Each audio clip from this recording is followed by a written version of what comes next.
3, 4, 5, 7, 8, 10. A couple seconds of video so you see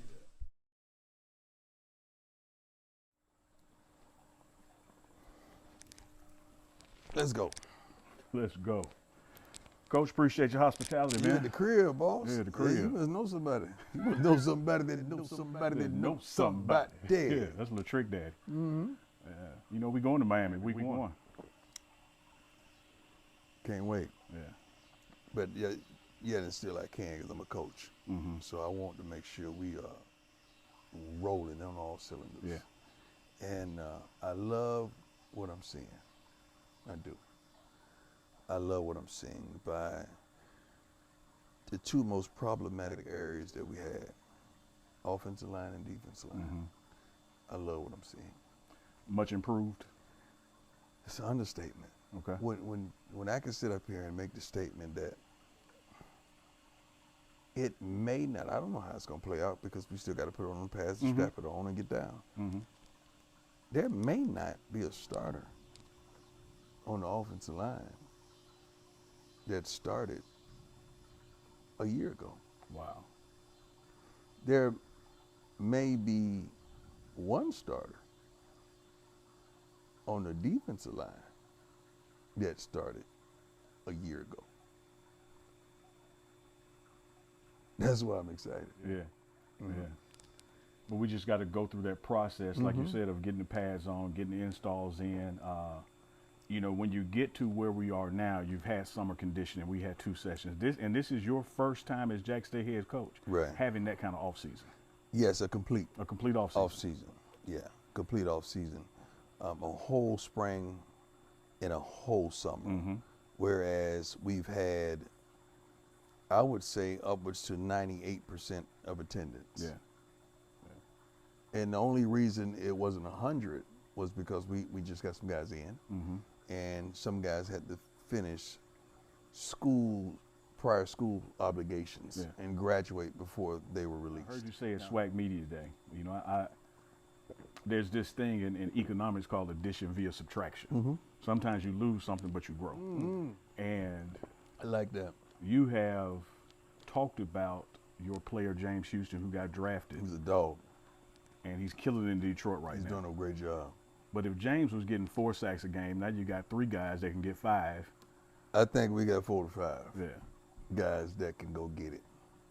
James Houston is a freak of nature. I'm not minimizing what he contributed to this program by any means. But we have some guys that's like that, that I see now. I can't wait to see if it comes to pass in the same way during the game and the consistency that James performed with. But on tape and with natural vision, they could go get it. Well, you know, you, NFL Hall of Famer, ESPN just put out that you're the greatest cornerback of all time, by the way. Well, why did they just put that out? Yeah, I don't know why they just put it out, but they Them did a so breakdown long. of the goats ESPN. of every What's taking position. y'all so long with that? I told you that a long time Like, ago. you're doing it. I say that to say, you know what it's supposed to look like. Jeff Weeks, D-line coach, knows what it's supposed to look like. Dennis Thurman, Knows. coordinator. So when you guys see it, Right. you know what you're looking for. And now the fans are going to say, man, how is the world, the defense going to be better than last year and we led the nation? Because we understand now what the coaches expect. There's a better understanding of that. You got to understand, James Houston only was with us, I think, towards the second session of the summer. Yes. Yeah. Think about that. No spring, no There first you, summer. there you go. Yeah. There you go. So it's a higher level of understanding and a relationship with the coaches where they say one word and you respond. Yeah. That you know what we expect on a daily basis. Now that's player to coach. Let's talk about coach to coach, including you as head coach. Setting on your staff meetings to close out the summer, setting your staff meetings to start this fall camp.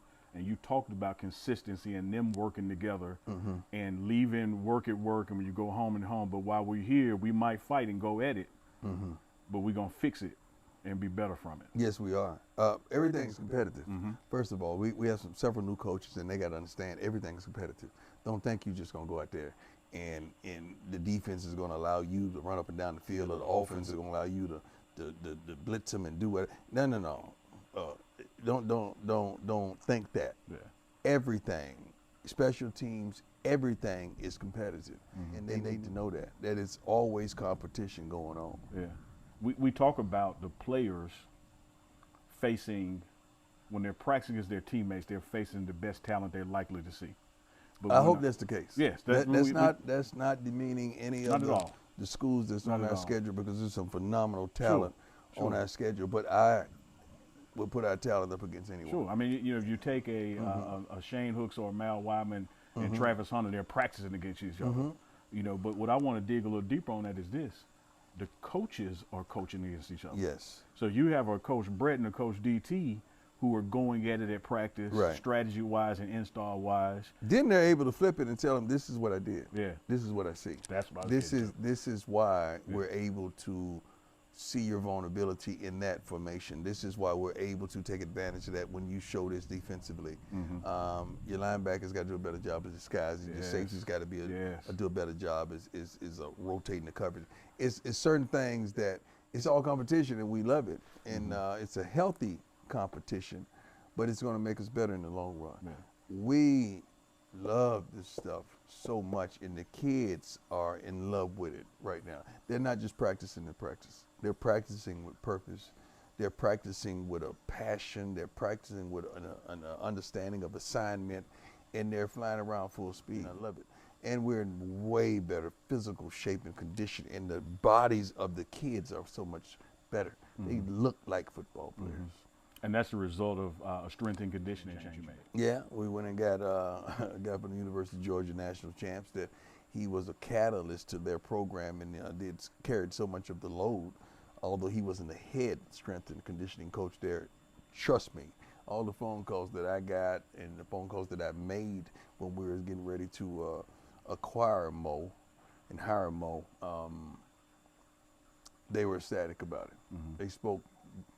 It was volumes spoke of him about how he went about his business, and now I see. Yeah. Well, speaking of that new hire, let's go to the other new hire, your offense coordinator. You won the SWAC, undefeated in the conference, won the SWAC championship, go to Celebration Bowl, come up a wee bit short there, probably more than a little wee bit. Right. And you make a change at OC. We needed it. We needed it by several reasons. Although we won, we weren't dominant. Although we won, we didn't exploit some situations that we could exploit. Although we won, we didn't take advantage of certain things that I felt like we should have taken advantage of, due to somewhat of the offensive line having all this dysfunction and just I don't want to say sorry, but just a lack thereof of physicality and effort. But you got to think about it. One of the most profound coaches in college football has been that way for years is Mike Leach. I mean, you could take him far back as you want to. You could go back Texas Tech and even before that. Mike Leach knows how to put the ball in the darn end zone. Okay, knowing that, you got to say, okay, come on, man. I know you got some young stunners that are waiting for opportunity. So he gave me several names, and we went through the interview process, and several of us were involved in that interview process, and we made, I think it was a few different calls, a few different opportunities to make sure you got it, then to make sure you got it again, so you're not missing anything. Then the third time, and now I need to see you face to face to make sure you are who you say you are, face to face. Because sometimes the interview can be wonderful, but when you meet them face to face, it's not a connection, it's not a click. And then you got to make sure, the quarterback clicks too.